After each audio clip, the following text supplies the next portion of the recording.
వాగ్దానం తర్వాయి భాగానికి స్వాగతం. ఈ భాగంలో ఫ్లాష్ బ్యాక్ అయిపోయింది, ప్రజెంట్కి వచ్చేసాం. మన మురళిది స్టోరీ ఒకటి బ్యాలెన్స్ ఉంది కదా, ఫ్లాష్ బ్యాక్ స్టోరీ. రాధిక అనే అమ్మాయిని ఇష్టపడ్డాడు కదా, ఆ ఫ్లాష్ బ్యాక్ స్టోరీ ఈ పార్ట్లో వస్తుంది. కథలోకి వెళ్ళిపోదామా? ఎప్పుడూ అబద్ధం ఆడకు, చీట్ల పేక ఆడటం, బీడీలు కాల్చటం, చంపేస్తాను వెధవా, నా కడుపును చెడబుట్టావు, నిన్ను చంపినా పాపం రాదు. తల వంచి నిలుచున్న రఘు చెంపలు వాయిస్తూ కోపంతో రొప్పుతూ కనకవల్లి గట్టిగా అంటున్న మాటలు గడపలో అడుగుపెట్టిన దుర్గమ్మ చెవిన పడ్డాయి. 4 అంగల్లో రఘు దగ్గరికి వెళ్ళి అతని కౌగిలించుకుని, ఇంకెప్పుడు ఇలాంటి పొరపాటు పనులు చెయ్యడు, కొట్టకండమ్మా అంది దుర్గమ్మ. నువ్వెప్పుడు దిగబడ్డావు తల్లి? నా కొడుకు మీద పగపట్టావేమిటి? వాణ్ణి బాగుపడినిచ్చేలా లేవు. నువ్వు మళ్ళీ శనిలా ఎక్కడి నుంచి వచ్చావు? వదులు ఇవాళ వీణ్ణి అని పళ్ళు కొరుకుతూ రఘు చేయి పట్టుకుని లాగింది కనకవల్లి. దుర్గమ్మను చూడటంతో ఆమె కోపం రెట్టింపైంది. కనకవల్లి చెయ్యి విడిపించుకుని, దుర్గా, నీతో నన్ను తీసుకుపో దుర్గా అన్నాడు రఘు. ఏయ్ దుర్గమ్మ, వాణ్ణి వదిలి అవతలికి వెళ్ళి మర్యాదగా అని మళ్ళీ రఘు చేయి అందుకుంది కనకవల్లి. వెళ్ళను, నా బాబుని తీసుకునే వెళ్తాను స్థిరంగా ధ్వనించింది దుర్గమ్మ గొంతు. ఏమిటే అన్నావు? బాబుని తీసుకెళ్తావా? నీకెంత ధైర్యం అని దుర్గమ్మ చెంప మీద కొట్టింది కనకవల్లి. చెంపకు చెయ్యి ఆనించుకుని పిచ్చిదానిలా నవ్వి, సర్కిల్ రాని, నీకు వివరాలు తెలియజేసి దర్జాగా నా బాబుని తీసుకుపోతాను. ఏమిటే వివరాలు? వాణ్ణి వదులు ముందు అని రెచ్చిపోయి నోటికి వచ్చినట్లుగా తిడుతోంది కనకవల్లి. అప్పుడే లోపలికి వచ్చిన సర్కిలు, అతని వెనకే ఉన్న రామరాజు రఘుని చెరో చెయ్యి పట్టి లాగుతూ ఒకరినొకరు దూషించుకుంటున్న కనకవల్లిని దుర్గమ్మను చూసి క్షణం నిశ్చేష్టులయ్యారు. దుర్గా, వారింపుగా మందలింపుగా పిలిచాడు రామరాజు. మీరే ఇలా చేశారు. మన బాబు నాకు బరువు కాదు, మనం తీసుకుపోదాం అని ఇంకేమో అనబోయిన దుర్గమ్మ నోటిని చేత్తో గట్టిగా మూసి, దుర్గా, ఇంకేమన్నా అనేసావంటే నా మీద ఒట్టు అని ఆమె భుజం చుట్టూ చేయి వేసి వీధి వరకు నడిపించి ఒక క్షణం నిల్చుని వెనుతిరిగి అరక్షణం వెక్కి వెక్కి ఏడ్చే రఘువైపు చూసి సర్కిల్ వైపు చూపులు మరలించి, క్షమించండి సార్, వెళుతున్నాం, అనుకోకుండా దైవికంగా జరిగిపోయిన ఈ దుస్సంఘటన మర్చిపోండి అని దుర్గమ్మ చేయి పట్టి గబగబా రోడ్డెక్కాడు రామరాజు. దుర్గమ్మ రఘుని మనబాబంటోందేమిటి? అయినా ఆమెకు వీడంటే ఎందుకింత మమకారమో నాకు అర్థం కావటం లేదంది కనకవల్లి. కుప్పిడితో జుట్టు పీక్కుంటూ, ఎందుకు వాడిని అలా కొడుతున్నావు? చిచి, నీకెన్నిసార్లు వాడిని కొట్టొద్దని చెప్పినా బుద్ధి లేకుండా పోతోంది అని. ఏం చేశావు నాన్న అడిగాడు సర్కిల్ రఘువైపు చూస్తూ. కిష్టిగాడు చీట్ల పేక ఆడుతున్నాడని, సిగరెట్లు కాలుస్తున్నాడని నిన్న వాళ్ళ నాన్నగారికి చెప్పాను నాన్న. వాళ్ళ నాన్నగారేమో వాడిని కొట్టారట. వాడు నిన్న ఉండి నీ పని చెప్తాను అని నన్ను బెదిరించాడు. ఇవాళ అమ్మతో నేను చీట్ల పేక ఆడుతున్నానని, బీడీలు కాలుస్తున్నానని చెప్పాడు కిష్టిగాడు. అమ్మేమో వాడి మాట నమ్మి నన్ను అబద్ధం ఆడుతున్నానంటోంది అని వెక్కిళ్ళ మధ్య చెప్పి మళ్ళీ ఏడవటం ప్రారంభించాడు రఘు. రఘుని దగ్గరికి తీసుకుని అతని కన్నీళ్లు తుడిచి,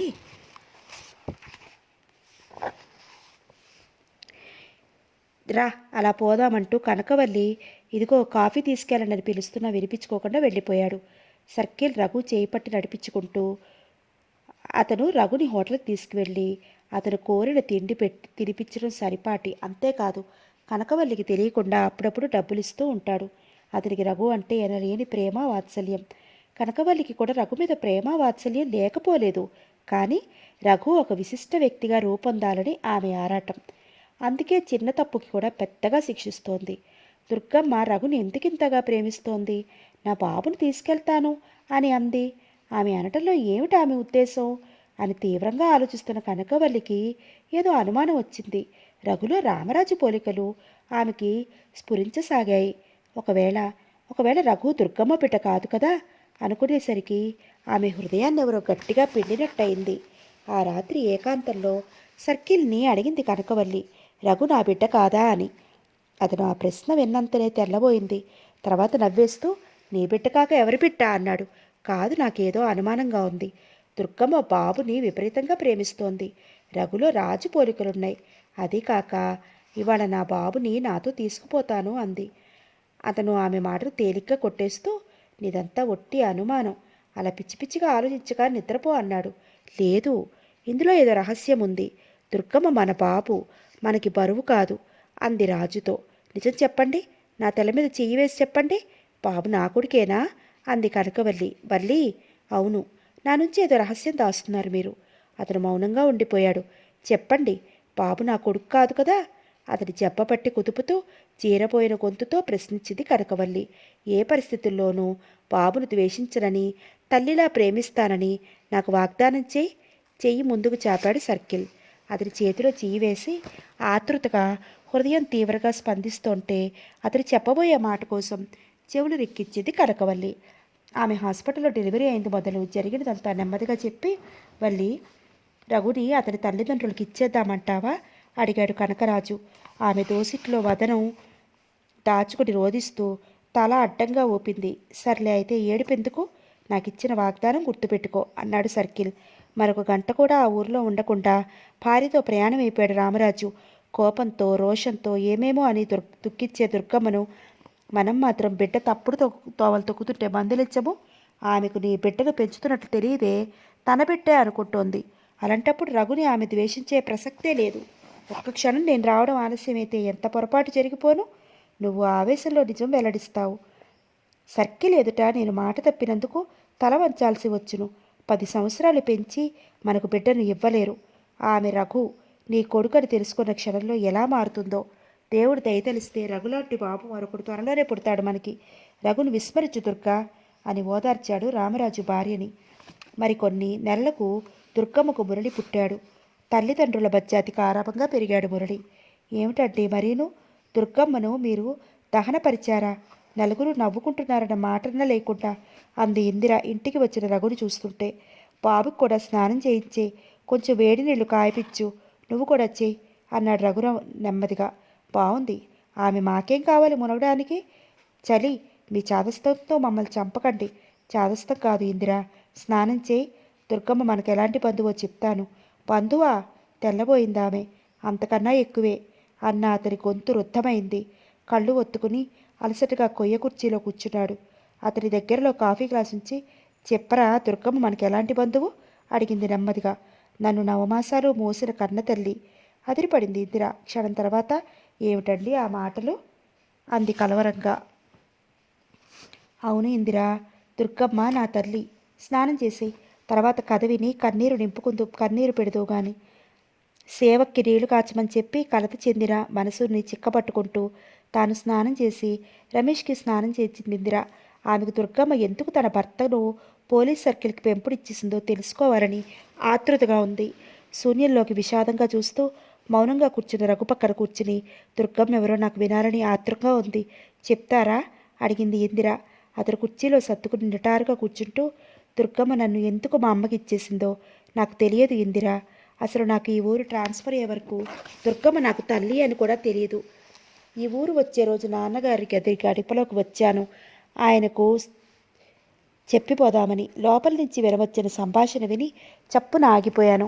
నాన్న అంటున్నారు అమ్మతో, 25 సంవత్సరాల తర్వాత బాబు మళ్ళీ తల్లిని చూడబోతున్నాడు అని.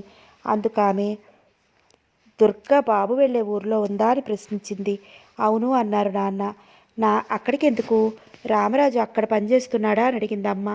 రామరాజు ఎప్పుడో పోయాడు, అతనికి మరొక కొడుకు పుట్టాడులే. వాడు బాబు ఆఫీస్లో ప్యూన్గా పనిచేస్తున్నాడట. పాపం, విచారం వ్యక్తం చేశారు నాన్న. మీకు ఈ పోగొట్ట ఎవరు చెప్పారు అని అడిగింది అమ్మ. ఎర్రన్న అంటే అప్పుడప్పుడు నాన్నను చూసిపోతూ ఉంటాడులే ఒక కానిస్టేబుల్, వాడు చెప్పాడన్నారు. బాబుకి ఇప్పటి వరకు దుర్గమ్మ తన తల్లని తెలియదు. నేనే నవమాసాలు మోసి కన్నాను అనుకుంటున్నాడు. ఇప్పుడు దుర్గమ్మ బాబుని చూస్తే చెప్పక మానదు అంది అమ్మ. నన్ను చూడటంతో ఆ సంభాషణ ఆగిపోయింది. నేనెవరో దుర్గమ్మకు చెప్పకూడదని నా దగ్గర వాగ్దానం తీసుకుంది మా అమ్మ. నాకు తెలిసిందంతా నా కన్న తల్లి దుర్గమ్మ, పెంపుడు తల్లి కనకవల్లి అని మాత్రమే. నన్ను దుర్గమ్మ, ఆమె భర్త, మా నాన్నగారికి పెంపుడికి ఇచ్చి ఉంటారని అనుకుంటున్నాను. దుర్గమ్మ నేను పసివాడిగా ఉన్నప్పుడు నన్ను చాలా ప్రేమగా చూసేది ఇందిరా అన్నాడు రఘు. అసలు ఈ రహస్యం ఇంతవరకు ఎవ్వరికీ తెలియదు. అంతా మీరు పోలీస్ సర్కిల్ కనకరాజు కొడుకనే అనుకుంటున్నారు. ఏ, నీకు తక్కువగా కనిపిస్తున్నానా ఇప్పుడు? పోలీస్ ఇన్స్పెక్టర్ రామరాజు కొడుకుని, సర్కిల్ కనకరాజు పెంపుడు కొడుకు నేను. అయితే ఆర్థికంగా దెబ్బతిన్న దుర్గమ్మ, మురళి నీ దృష్టిలో తక్కువ వారు కావచ్చు, కానీ పోయిన దుర్గమ్మ నా తల్లి, మురళి నాతో రక్తం పంచుకు పుట్టిన తమ్ముడు. సర్కిల్ కనకరాజు దంపతులకి నాకు రక్త సంబంధం లేదు. వారి ఆదరాభిమానాలతో ధనంతో పెరిగాను కాబట్టి వారు నాకు తల్లిదండ్రులయ్యారు. మురళి ఎలా ఉన్నాడో ఏమో. డాక్టర్లు కొద్ది రోజుల్లో నయమైపోతుందని చెప్పారు. కొద్ది క్షణాల మధ్య ఇద్దరి మధ్య మౌనంగా దొర్లాయి. బరువుగా నిట్టూర్చి లేచి అక్కడి నుంచి వెళ్ళిపోయింది ఇందిర. ఆ రాత్రి భోజనం చేయలేదు. రఘు దుర్గమ్మ స్మృతులతో మనసు కలతబారి బరువెక్కిపోయింది. ఆ మరురోజు తనను వింతగా చెప్పుకునే ఆఫీస్ స్టాఫ్ అందరికీ దుర్గమ్మ తన తల్లని, మురళి తన తమ్ముడని, కొన్ని కారణాల వల్ల ఇంతవరకు ఆ విషయం వెల్లడి చేయలేకపోయినని చెప్పాడు రఘు. తర్వాత మురళిని చూడటానికి వెళ్ళాడు. ఎటో చూస్తూ వెళ్ళకిలా మంచం మీద పడుకున్న మురళి తల ఆప్యాయంగా నిమురుతూ మురళి పిలిచాడు రఘు. రఘువైపు చూసి చిన్నగా నవ్వాడు మురళి. ఇదివరకైతే పిలిస్తే పలకటం చూడటం చేసేవాడు కాదు. వెకిలిగా నవ్వేవాడు లేదా ఏడ్చేవాడు. నన్ను గుర్తుపట్టావా మురళి అడిగాడు రఘు. మీరు మీరు అంటూ రఘువైపు చూశాడు మురళి. ఎవరినో చెప్పు. రఘు ముఖంలోకి పరిశీలనగా చూసి చేతులు జోడించి నమస్కారం సార్ అన్నాడు మురళి. అతని జోడించిన 2 చేతులు పట్టుకుంటూ ధైర్యంగా ఉండు. నీకోసం ఎంత డబ్బైనా ఖర్చు చేస్తాను అన్నాడు రఘు. జవాబేమీ అనలేదు మురళి. మళ్ళీ మతి తప్పినట్లు ఎటో చూస్తూ మౌనంగా ఉండిపోయాడు. మురళి తన తమ్ముడని, అతని వైద్యానికి అయ్యే ఖర్చంతా తాను భరిస్తానని, అతనికి కావలసిన ట్రీట్మెంట్ ఇవ్వమని డాక్టర్లకు చెప్పి వెళ్ళిపోయాడు రఘు. అమ్మా, నువ్వు అసహించుకుంటూ ద్వేషించే దుర్గమ్మ నాకు జన్మనిచ్చిన తల్లి. నా కోసం తుదిగడి వరకు తప్పించి నా పెద్ద కొడుకుని ఒకసారి చూడాలి అని నా దగ్గరే ఎన్నోసార్లు వినిపించిన మా అమ్మ చచ్చిపోయిందమ్మా. నీకిచ్చిన వాగ్దానం నిలబెట్టుకోవటం కోసం ఆమెకు నేనెవరో తెలియకుండా జాగ్రత్త పడ్డాను. మురళికి తలకు గాయమై కొద్దిగా మతి చలించి హాస్పిటల్లో ఉన్నాడు. ఎవరు వారించినా ఎవరడ్డుగా నిలిచినా నా తమ్ముణ్ణి నేను వదులుకోను. అతని భవిష్యత్తు తీర్చిదిద్దడం కోసం ఏవైనా చేస్తాను. నాన్నగారికి నా నమస్కారాలని చెప్పండి. ఇందిరా బాబు బాగున్నారు. నాన్నగారి ఆరోగ్యం సంగతి ఉత్తరం రాయి. ఇట్లు నీ కుమారుడు రఘు. ఉత్తరం చదువుకున్న కనకవల్లి దుర్గమ్మ పోయినందుకు సంతోషించిన మురళిని వదులుకోను అని రఘు రాసినందుకు బాధపడుతోంది. చూడండి, బాబు ఉత్తరం రాశాడు అని కనకరాజును కుదిపేసింది. ఉత్తరం చదివి వినిపించింది. పాపం దుర్గమ్మ పోయిందా? బాబు నిజం చెప్పి ఉంటే ఆమె ఆత్మ శాంతిచ్చేది. అమాయకుడు, నీకిచ్చిన మాటకి కట్టుబడిపోయాడు అన్నాడు కనకరాజు. వాడు అమాయకుడా? తమ్ముడట తమ్ముడు. వాడి కోసం డబ్బు తగలేస్తాడు కాబోలు. కనకవల్లి చెయ్యి తన చేతిలోకి తీసుకుని, రామరాజు, దుర్గమ్మ కన్నబిడ్డకు మనం డబ్బు ఖర్చు చేశాం. అలాంటప్పుడు స్వంత తమ్ముడు, ఒక రక్తం పంచుకుని పుట్టారు. మురళి అంటే బాబుకి అభిమానం ఉండదు. బాబు ఒంటరి వాడనుకున్నాను కాదు, వాడికి ఒక తమ్ముడు ఉన్నాడు. సంతోషించాలి వల్లి. మనకి రఘుబాబు ఒక్కడే కాదు, కొడుకు మురళి కూడా. రామరాజు నాకెంత రుణపడి ఉన్నాడో. 2 కొడుకుల్ని నాకే ఇచ్చాడు అన్నాడు సర్కిల్. ఏమిటండి అలా పిచ్చిగా మాట్లాడతారు? రామరాజు మనకి కొడుకుల్ని ఇవ్వటమేంటి? అవును వల్లి, రామరాజు అమాయకుడు కాకపోతే నా చేతిలో ఉన్న చిన్న ఉపకారం చేశాడని కొడుకునిచ్చేశాడు. మన ఆనందం కోసం ఎంత త్యాగం చేశాడో ఆలోచించు. అతను ఒక కొడుకునిచ్చాడు. 2వ వాడిని నేను స్వీకరిస్తున్నాను. నా ఆస్తిపాస్తుల్లో రఘుతో పాటు మురళి వారసులవుతాడు. లాయర్ని పిలిచి అలా వీలునామా రాయిస్తాను. మధుబాబుని, రఘుబాబును ఒకసారి రమ్మని ఉత్తరం రాయి. మతిపోయింది ఏమిటండి? మతిపోయింది నాకు కాదు, నీకు. నీకు ధనం మీద వ్యామోహం పోలేదు. దుర్గమ్మ పోయినా నీ పగ చల్లారలేదు. అది మురళి వైపు మళ్ళించకు. ఎక్కువ మాట్లాడి అలసిపోయాడతను. మంచినీళ్ళు అన్నాడు. మంచినీళ్ళు అతను గొంతులో పోసింది కనకవల్లి. నువ్వు ఉత్తరం రాస్తావా బాబుకి? నన్ను రాయించమన్నావా ఎవరి చేతన్నా అడిగాడు సర్కిల్. రాస్తానులేండి. ఏమని రాస్తావు? నవ్వాడు అదోలా. రమ్మని రాస్తాను అంతే, ఇంకేవి రాయకన్నాడు అతను. ఉత్తరం నలిప్పారేసి అక్కడి నుంచి వెళ్ళిపోయిందామె. మురళి ఆరోగ్యం చక్కబడుతున్నట్లు చెప్పాడు రఘు ఇందిరకి. రఘు మురళి తన తమ్ముడని చెప్పిన దగ్గర నుంచి ఏమిటో ఆమె మనసు స్వస్థత కోల్పోయిందని చెప్పాలి. ఏమేమో భర్తను అడగాలనుకుంటోంది. మళ్ళీ అతను ఏమనుకుంటాడో అనే సంకోచంతో అడగలేకపోతోంది. ఒకసారి వచ్చి వెళ్ళు, నీతో మాట్లాడాలి. కనకరాజు రాయించిన ఉత్తరం చదివి నవ్వుకున్నాడు రఘు. మురళిని చూడొద్దని, వాడిని ఆదుకోవద్దని ఆంక్ష పెడతారు కాబోలు. కానీ ఈసారి వారలా ఏమన్నా అడ్డు చెప్తే తాను ఎదిరించడానికి సిద్ధంగానే ఉన్నాడు. ఉత్తరం ఇంద్ర చేతికిచ్చి, మురళి కండిషన్ బాగుందట, డాక్టర్ లెటర్ రాశారు, మనుషులు గుర్తుపడుతున్నాడట, ఇదివరకట్లా తనలో తాను నవ్వుకోవటం ఏడవటం లేదంట. ఈ ఉత్తరం ఇప్పుడే నాన్నగారి దగ్గర నుంచి వచ్చింది, ఓసారి వచ్చి వెళ్ళమని. కానీ మురళిని ఓసారి చూసి తర్వాత నాన్నగారి దగ్గరికి వెడతాను. మా అమ్మకు నేనెవరో చెప్పకూడదని ప్రమాణం చేయించుకుంది అమ్మ. ఈసారి ఏం వాగ్దానాలు కోరుతుందో. ఏమైనా నేను నా తమ్ముణ్ణి వదులుకోను. అంతేకాదు అతన్ని ఎవరు చిన్నచూపు చూసినా సహించను అన్నాడు రఘు. మౌనంగా ఉత్తరం చదివి ఆ ఉత్తరం డ్రాయర్ మీద ఉంచేస్తూ, మీ తమ్ముడిని చిన్నచూపు ఎవరు చూస్తారు, కానీ అసలు మురళి గురించి ఏం ఆలోచించారు? మళ్ళీ చదివిస్తారా, లేక ఈ ఉద్యోగం చేయటం బాగుండదే? ఆలోచనకేముంది, నా తమ్ముడి గురించి నేను ఏం ఆలోచిస్తున్నానో గ్రహించలేవు అని నవ్వి, వాడి వట్టి థర్డ్ ఫామ్ వాడు కాదు ఇందిరా. వాడు నా ఉద్దేశంలో ఏ బిఏనో అయి ఉంటాడు. చక్కగా ఆంగ్లంలో మాట్లాడతాడు. పెరల్ బుక్ రాసిన నవల మురళి చదవటం ఒకసారి నేను చూశాను. ఏం చదివినా మానినా ముందు ఆ ఉద్యోగం మానిపించేస్తాను. మురళి భవిష్యత్తు ఎలా తీర్చిదిద్దాలా అని చాలా ఆరాటంగా ఉంది ఇందిరా. ఇంటికి రానివ్వండి అతన్ని. బిఏ చదివి ఉంటే ప్యూన్ ఉద్యోగం చేస్తాడా? ఏదో తప్పని పరిస్థితుల్లో ఈ ఉద్యోగంలో చేరి ఉంటాడు. తర్వాత ఎందుకో జీవితం మీద విరక్తి పెంచుకుని ఈ ఉద్యోగంలోనే ఉండిపోయి ఉంటాడు. మురళి చూస్తుంటే ఒక్కోసారి నాకు అనిపించేది, భగ్న ప్రేమికుడేంటి చెప్పమా అని. ఓ, అయితే అతనిది ఒక కథ ఉంది కాబోలు నవ్వింది ఇందిర. ప్రతి మనిషి జీవితం ఒక కథే. 2 క్షణాల తర్వాత ఎప్పుడు వెళ్దామనుకుంటున్నారు అడిగింది. నాకు మురళిని చూడాలని ఆతృతగా ఉంది. రేపే వెళతాను. అట్నుంచి అలా మామగారి దగ్గరికి వెళతారా? అవును అని దుర్గమ్మ తాలూకు సామాన్లన్నీ గదివైపు నడిచాడు రఘు. 2 ట్రంకు పెట్టెలు, చెక్క బీరువా, రేడియో, కొన్ని ఫోటోలు, కొంచెం పాత్ర సామాను, 2 కుర్చీలు, ఒక టేబులు. ఇది వారి సంసారం. ఫోటోలు ఒక్కొక్కటే తీసి చూశాడు. దుర్గమ్మ, రామరాజు. ఎప్పటిదో దుర్గమ్మ చిన్నపిల్లగా ఉన్నప్పటి ఫోటో, తర్వాత మురళి చంటిపిల్లాడుగా ఉన్నప్పటి నుంచి ఇప్పటి వరకు తీయించినవి కాబోలు 5-6 ఫోటోలున్నాయి. విడిగా రామరాజు ఫోటో ఒక్కటే ఉంది. రామరాజు ఫోటో వైపు ఒక్కసారి పరిశీలనగా చూసిన రఘు కనులకు నీటి తెర అడ్డు తగిలింది. మళ్ళీ ఫోటోలన్నీ సరిగ్గా పెట్టులో సర్దేసి మర్నాటి ప్రయాణానికి తన బట్టలు బ్యాగ్ సర్దుకున్నాడు. రఘుని చూస్తూనే నెమ్మదిగా లేచి కూర్చుని చిరునవ్వుతో చేతులు జోడించి నమస్కరిస్తూ, నమస్కారం సార్, నా గురించి మీరు చాలా శ్రమ తీసుకుంటున్నారు. థ్యాంక్స్ సార్ అన్నాడు మురళి.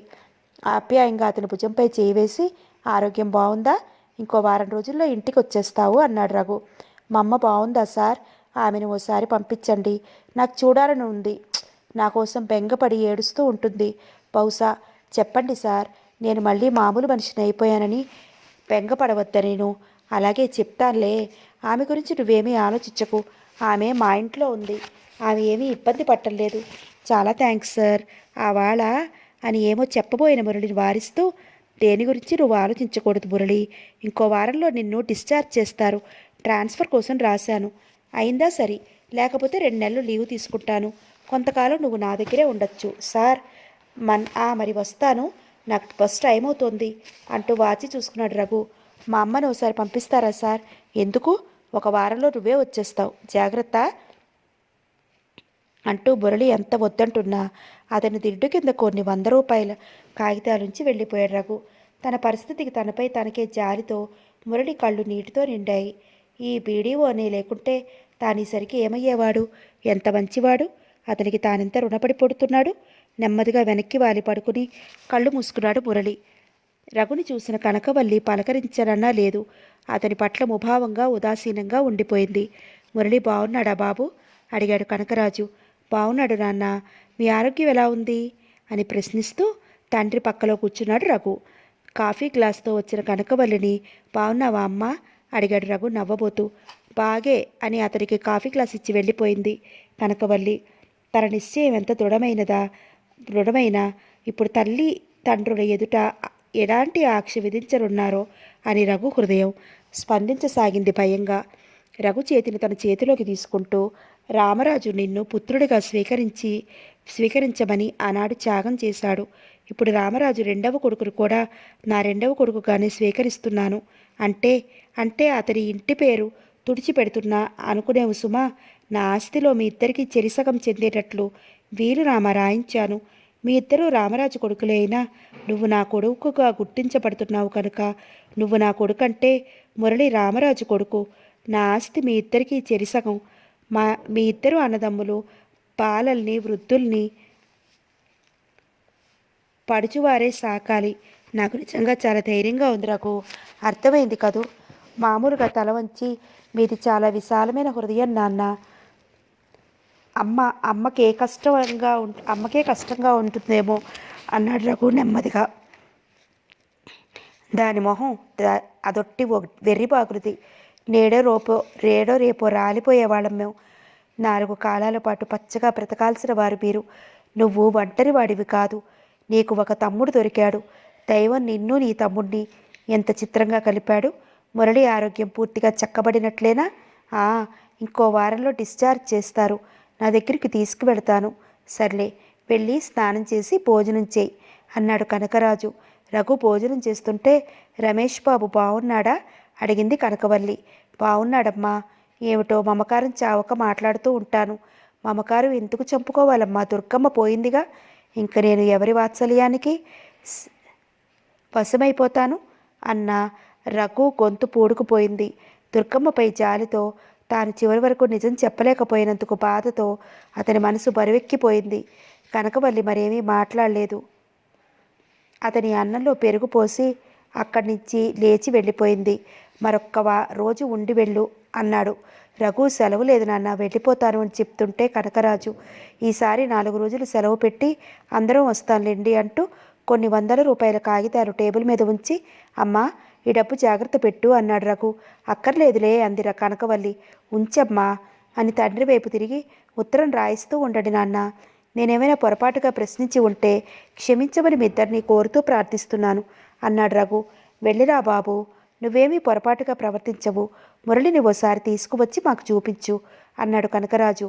అలాగే అని ముందుకు నడిచాడు రఘు. రఘు కనుమరుగయ్యే వరకు చూసిన కనకవల్లి, ఎలా అయినా కన్నబిట్టే, పెంచిన బిడ్డే అని కొడుక్కుంది. ఆమె కళ్ళల్లో నీరు సుడి తిరిగింది. ఆమె మనసు ఏదో విలువైన వస్తువును పోగొట్టుకున్నట్లు దిగాలు పడిపోయింది. బస్తికి పాకవైపు నడవబోతున్న మురళిని, మురళి పిలిచాడు రఘు. సార్ నిల్చుని రఘువైపు చూశాడు మురళి.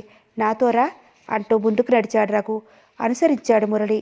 గదిలో అడుగుపెట్టిన మురళిని చూస్తూ, బాగున్నావా మురళి పలకరించింది ఇందిర. బాగున్నానమ్మా, మీ దయవలడా అని నమస్కరించాడు మురళి. ఇద్దరికీ చెరుకు గ్లాసు కాఫీ తెచ్చిచ్చింది ఇందిర. కాఫీ తాగుతూ అలా కూర్చో మురళి అన్నాడు రఘు. లేదు, ఇంటికి వెళ్ళిపోతాను సార్. గబగబా కాఫీ తాగేసి అన్నాడు మురళి. వెళ్దూగాన్లే, కూర్చో, నీతో కొంచెం మాట్లాడాలి. పర్వాలేదు, ఏంటో చెప్పండి సార్. కాదు, నువ్వు ఇవాళ నుంచి ప్యూనివి కాదు, నేను ఆఫీసర్ని కాదు, నీకు కూర్చో అన్నాడు రఘు. ఇంకా ఆలస్యం సహించలేని వాడిలా రఘు ఎదురు కుర్చీలో మోయినట్లు కూర్చున్నాడు మురళి. అతనికి ఎంత త్వరగా ఇంటికెళ్ళే అమ్మని చూస్తానా అనిపిస్తోంది. దుర్గమ్మ పోయిందని, తాను అతనికి అన్ననని ఎలా చెప్పాలో అర్థం కాక ఆలోచనలో పడిపోయాడు రఘు. సార్, ఇంటికెళ్ళి మా అమ్మకు ఒకసారి కనిపించొస్తా. లేచి నిలబడ్డాడు మురళి. 2 క్షణాలు మౌనంగా దొరికిన తర్వాత, మీ అమ్మ మన అమ్మ లేదు తమ్ముడు, మనల్ని వదిలి వెళ్ళిపోయింది సార్.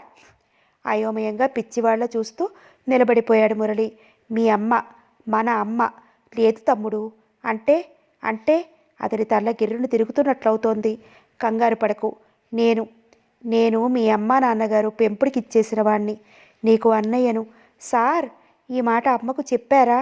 ఆమె ఎలా పోయింది? ఆరోగ్యంగానే ఉండేదే. చెప్పండి సార్, మా అమ్మ ఎప్పుడు చచ్చిపోయింది? ఆమె చచ్చిపోయిందని నాకు చెప్పలేదేం సార్ ఇంతవరకు? వృద్ధస్వరంతో సన్నగా శరీరాన్ని కంపిస్తుంటే అడిగాడు మురళి. నువ్వు మా లోకంలో లేవు తమ్ముడు. 10 రోజుల క్రితం వరకు నీపై స్మారకం లేకుండా పడి ఉన్నావు. ఇంకేంటి చెప్పేది? అంతేకాదు, నీకు మతి చెలించిందని కూడా అమ్మకు చెప్పలేదు. కానీ ఎవరి వల్లనో విని ఉంటుంది. అందుకే ఆత్మహత్య చేసుకుంది. అమ్మ ఆత్మహత్య చేసుకుందా? తోసిట్లో వదనం దాచుకున్నాడు మురళి. మురళి భుజం చుట్టూ చెయ్యి వేసి దగ్గరకు తీసుకుని ముఖంపైనున్న అతడి చేతులు తొలగించి కన్నీరు తుడిచి, శారదా నది దగ్గరకు వరద వచ్చింది. మేమంతా ఏమరిచి ఉన్న వేళ అమ్మ నదిలో దూకి ప్రాణాలు వదిలింది. అయితే ఆమె శరీరం దహన క్రియలకు దొరికింది. నా ఈ చేతులతో నిన్ను కడికి ఆరాభంగా పెంచి ప్రాణంగా చూసుకుంటున్న తల్లిని బుక్కి చేశాను తమ్ముడు నన్ను అలా పిలవకండి. అన్నయ్య కావాలని నేను కలవరించలేదు. అమ్మ మీకోసం తప్పించిపోయింది. ఆమెకు చెప్పారా? లేక నువ్వు పెంపుడు ఇచ్చిన పెద్ద కొడుకునని? లేదు, అలా చెప్పి ఉండరు. చెబితే తను ఆత్మహత్య చేసుకుని ఉండదు. కనీసం మిమ్మల్ని కొద్ది రోజులు చూస్తూ బ్రతికాలని జీవించి ఉండేది. మీరు మీరు ఈ నిజం అమ్మకు చెప్పారా సార్? రఘు రెండు చేతులు పట్టుకుంటూ చెంపలు కన్నీళ్లతో తడిసిపోతుంటే దుఃఖంతో వణికే గొంతుతో ప్రశ్నించాడు మురళి. క్షమించు, నేనెవరో అమ్మకు తెలియనివ్వకూడదని నన్ను పెంచిన తల్లి నా దగ్గర వాగ్దానం తీసుకుంది. నా ఈ శరీరం ఎన్నో రకాలుగా ఇచ్చి పెంచింది ఆమె. విద్యాబుద్ధులు చెప్పించింది ఆ తల్లిదండ్రులు. వారి పట్ల కృతజ్ఞుడి కాలేకపోయాను. అమ్మకు ఈ నిజం చెప్పలేకపోయాను. కానీ నువ్వెరగని నీ అన్నయ్య నీ ఎదురు ఉంటే నీకు ఆనందంగా లేదా మురళి? చప్పున చేతులు చాచి రఘును కౌగిలించుకుని అతను భుజంపై తల అంచి రోధించసాగాడు మురళి. మురళి తల నిమురుతూ మౌనంగా ఉండిపోయాడు రఘు. కొన్ని అపురూపమైన క్షణాలు మౌనంగా గడిచాయి. తనను పేలగా కౌగిలించుకున్నది తన తమ్ముడు అనే భావనతో రఘు హృదయం ఆర్ద్రమై అదొక మధురమైన అనుభూతితో నిండింది. తన తల నిమిరి ఓదారుస్తున్నది తన అన్న అనుకుంటే అదొక అనిర్వచనీయమైన అనుభూతితో పులకించింది మురళి హృదయం. తల్లి మరణం విన్న విచారం, అన్నయ్య కనిపించిన ఆనందం, ఆ మిశ్రమ భావ ఒత్తిడిలో అతడి కన్నీరు కట్టనే లేదు కొన్ని క్షణాలు. బాగుంది అన్నా తమ్ముడు ఇలా విచారించి లాభం లేదు, కానీ నిగ్రహించుకోండి. ఆ అబ్బాయిని ఓదార్చాల్సింది పోయి మీరే దిగులు పడితే ఎలా అని భర్తని, మురళి మళ్ళీ ఆరోగ్యం పాడు చేసుకుంటావా? నువ్వేమీ అంతగా ఆలోచించటం విచారించటం చేయకూడదట. డాక్టర్లు చెప్పారు. దుర్గమ్మ పోయింది కానీ మేమున్నాం కదా, ధైర్యంగా ఉండాలి అని మురళిని మందలించింది. ఆ గదిలోకి వచ్చి వారిద్దరిని చూసిన ఇందిర ముఖం రుమాలుతో తుడుచుకుని, అమ్మగారు ఆహా మీ వదిన అన్నట్లు అమ్మగారు మీ వదిన అన్నట్లు నువ్వేమీ అంతగా ఆలోచించకూడదు. కొన్ని రోజులు పూర్తి విశ్రాంతి తీసుకోవాలి. స్నానం చేసి భోజనం చేయి అని మురళి భుజంపై తట్టి అన్నాడు రఘు. నేను అమ్మ ఏడుస్తుందనే బ్రతికి ఉన్నాను, కానీ ఇంకా నాకు జీవించాల్సిన అవసరం లేదు సార్. నాకు ఇంకా ఈ జీవితంతో పని లేదు. నా గురించి అనవసరమైన శ్రమ తీసుకోకండి. అన్నయ్య అనడానికి అతని గొంతుకేదో అడ్డుపడుతున్నట్లుంది. సార్ అని కూడా అనలేకపోతున్నాడు. మీ అమ్మ కోసం బ్రతికే ఉన్నావా? నేను అనుమానిస్తూనే ఉన్నాను నువ్వెందుకో జీవితం మీద విరక్తి పెంచుకున్నావని. సర్లే, ఇప్పుడేమీ నాకు నువ్వు చెప్పొద్దు, కానీ అమ్మల ఆత్మహత్యకు పూనుకోనని మాట ఇవ్వు. చెయ్యి ముందుకు చాపాడు. లేదు సార్, ఇక నేను జీవించి ఉండటం అనవసరం. జీవించడం అనవసరం అనుకునే వారంతా ఆత్మహత్య చేసుకోవాలనుకుంటారా? జీవితంలో మనం ఎన్నో కోరుకుంటాం, కొన్ని లభ్యం కావు. అంత మాత్రాన జీవితం మీద విరక్తి పెంచుకుంటారా? చచ్చిపోవాలనుకుంటామా? మనం కోరుకున్నవన్నీ లభ్యమైపోతే ఇక జీవితానికి అర్థమేంటి తమ్ముడు? నాకు చిన్నప్పుడు ఎప్పుడూ దుర్గమ్మ ఒడిలో కూర్చుని కథలు వినాలని ఉండేది. దుర్గమ్మ మా అమ్మ అయితే బాగుండునని ప్రతిక్షణం అనుకునేవాడిని. దుర్గమ్మను నాకు అమ్మని చెయ్యని దేవుణ్ణి ప్రార్థించేవాడిని. ఆ పసితనంలో నా అమ్మ నాకు అమ్మ కాలేకపోయింది. ఓ రకంగా ఆ అమ్మను నన్ను అమ్మ విడవలేక మరవలేక చిత్రవధ అనుభవించాము. అయితే నాకెప్పుడూ జీవితం చాలించాలనే ఆలోచన రాలేదు. నువ్వు జీవించటం అనవసరం అనుకుంటుంటే ఆశ్చర్యపడుతున్నాను. పిచ్చి పిచ్చిగా ఆలోచించి ఏ అఘాయిత్యం చేస్తావో. ఏది నా చేతిలో చేయవై అన్నాడు రఘు. వద్దు, అలా కోరకండి సార్. ఎందుకు కోరకూడదు? భగ్న ప్రేమికుడువా మురళి? మౌనంగా ఉండిపోయాడు మురళి. ఓ, ఒక అమ్మాయిని ప్రేమించి ఉంటావు. ఆ అమ్మాయి నీకు కాకుండా పోయి ఉంటుంది. అందుకే జీవితం మీద విరక్తి పెంచుకున్నావు ఉంటుంది. ఏది అవైనా సరే నాకు అలా మాట ఇవ్వాలి అన్నాడు రఘు. మెల్లగా అతని చేతిలో చేయి వేశాడు మురళి. థ్యాంక్స్ అని చేయి పట్టి ఊపి, పద బట్టలు మార్చుకుని స్నానం చేయి. పాకలో సామాన్లు లేవు, అవిగో ఆ పక్క రూమ్లో ఉన్నాయి అని చెప్పి తన గదిలోకి వెళ్ళిపోయాడు రఘు. ఆవాళ్ళు సరిగా భోజనం చేయలేదు మురళి. ఎటో శూన్యంలోకి చూస్తూ మౌనంగా అన్యమనస్కంగా ఉండిపోయిన మురళిని మాట్లాడించవద్దన్నాడు రఘు ఇందరితో. 1-2 రోజుల్లో సర్దుకుంటాడు. అతన్ని ఒంటరిగా వదిలేయటం మంచిది అని ఎవరిని పరామర్శ కూడా చేయనివ్వటం లేదు. మర్నాడు తాను ఆఫీస్కి వెళ్తూ, ఈ కాగితం మీద సంతకం చేయి అంటూ ఒక కాగితం మురళి చేతికిచ్చాడు రఘు. ఆ కాగితం చదివిన మురళి, వద్దు సార్, 2-3 రోజుల్లో డ్యూటీలో జాయిన్ అయిపోతాను, రిజైన్ చెయ్యను అన్నాడు కంగారుగా. నన్ను అన్నయ్యలా చూడలేకపోతున్నావా? అవునా మురళి? ఆహా, అది కాదు సార్ తడబడ్డాడు మురళి.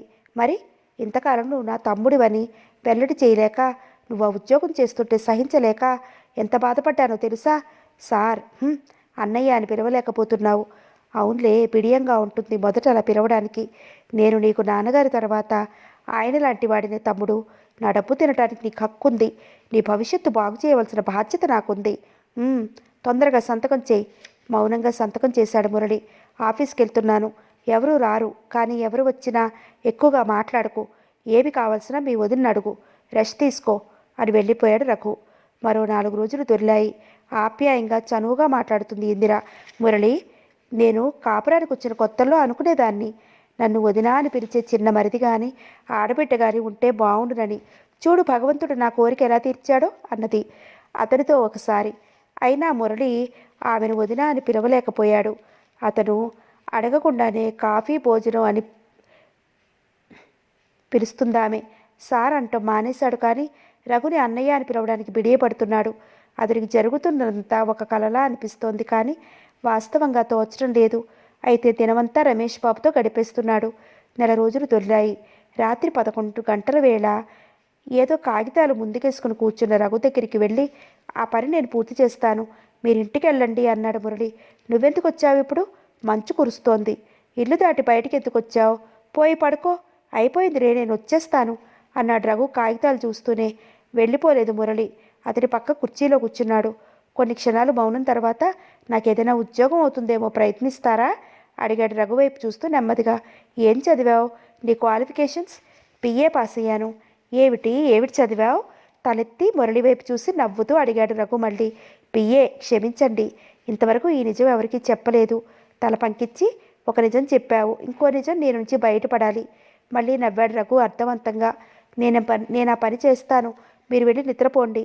కాగితాలు కట్టేసి పద పోదాం అన్నాడు రఘు. మురళికి 2-3 నెలల్లో ఉద్యోగం ఇప్పించగలగనని ఇందిర అన్నయ్య రఘుకి ఉత్తరం రాశాడు. ఇప్పుడు మురళి రఘుని అన్నయ్య అని, ఇందిరడు వదిన అని పిలవటానికి జంకటం లేదు. రమేష్ అంటే మురళికి ఎంతో ప్రేమ, ముద్దు. కనకరాజు కోరిన ప్రకారం మురళిని తీసుకుని తాను భార్య అక్కడికి వెళ్ళి 2 రోజులుండి వచ్చారు. కనకవల్లి కనకరాజు దగ్గర ఎంతో వినయంగా, నమ్రతగా, గౌరవంగా ప్రవర్తించాడు మురళి. కనకవల్లి మురళిని చూసి మొదట ఈర్ష్యపడినా తర్వాత నెమ్మదైన కుర్రవాడు, మగవాడు, చదువుకున్నవాడు, తన మానాన తను బ్రతకగలడు అని స్థిమితపడింది.